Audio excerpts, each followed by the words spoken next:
Hello watu wa Mungu, karibu hapa LFK TV online. Naitwa Madam Glory Basuta.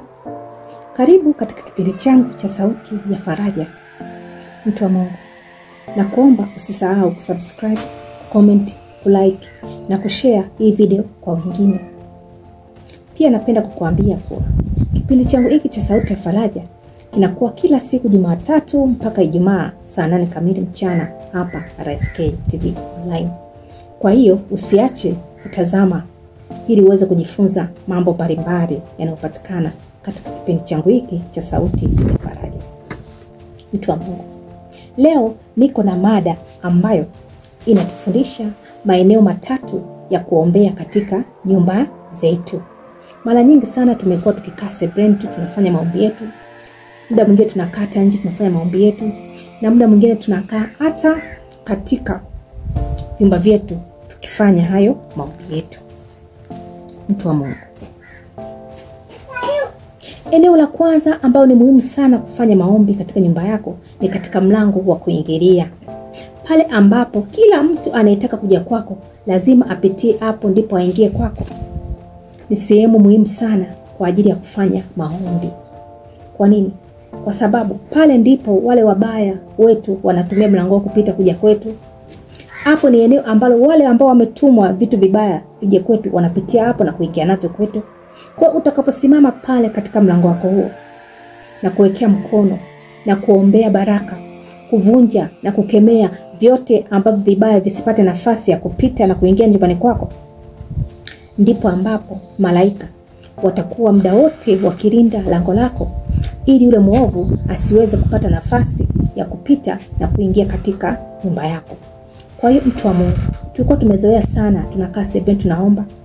Sasa hebu ongeza na eneo hili la kufanya maombi. Simama katika mlango wako, ombea, vunja, kemea vyote vibaya visipate nafasi ya kuingia katika nyumba yako. Mtu wa Mungu, na eneo la pili ni eneo ambalo unatumia kuhifadhi chakula chako. Unaweza ukawa na store, unaweza ukawa na pipa, unaweza ukawa na jaba, unaweza ukata chakula chako unahifadhia kwenye ndoo au mabox. Mtu wa Mungu, pale nenda kaweke mkono kwenye jaba lako, weka mkono kwenye pipa lako, weka mkono kwenye store yako, weka mkono kwenye box lako. Mwambie Mungu, mimi naomba unibariki hapa.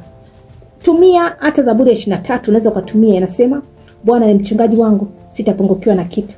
Mwambie Mungu, mimi sitaki kupungukiwa chakula katika nyumba yangu. Sitaki nyumbani kwangu mtu alale na njaa.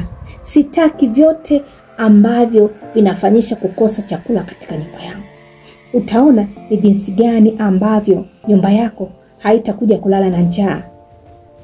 Mtu wa Mungu, hebu chukua hii. Na eneo la tatu kabisa ni katika chumba chako.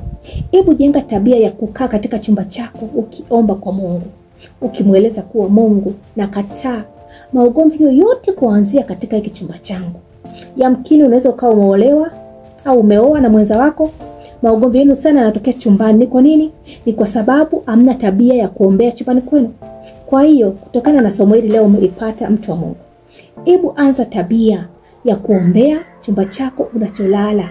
Kwa maana shetani akikushindwa katika chakula, akishindwa katika mlango, anakuja chumbani ili kuwavuruga msiwe na maelewano. Unaweza ukawa mna chakula kingi, mnakula mnashiba, lakini maelewano chumbani hakuna.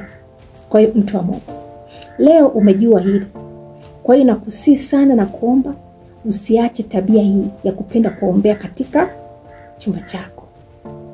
Weka nguvu, weka uwepo wa Mungu ili hata yule muovu anapotaka kuja kufanya uharibifu pale asiweze wala asipate nafasi. Mtu wa Mungu, nawapenda sana. Na asanteni sana kwa kuungana nami katika kipindi changu hiki cha sauti ya faraja. Na kuomba daima usisahau kusubscribe hapa RFK TV online. Usisahau kulike hii video.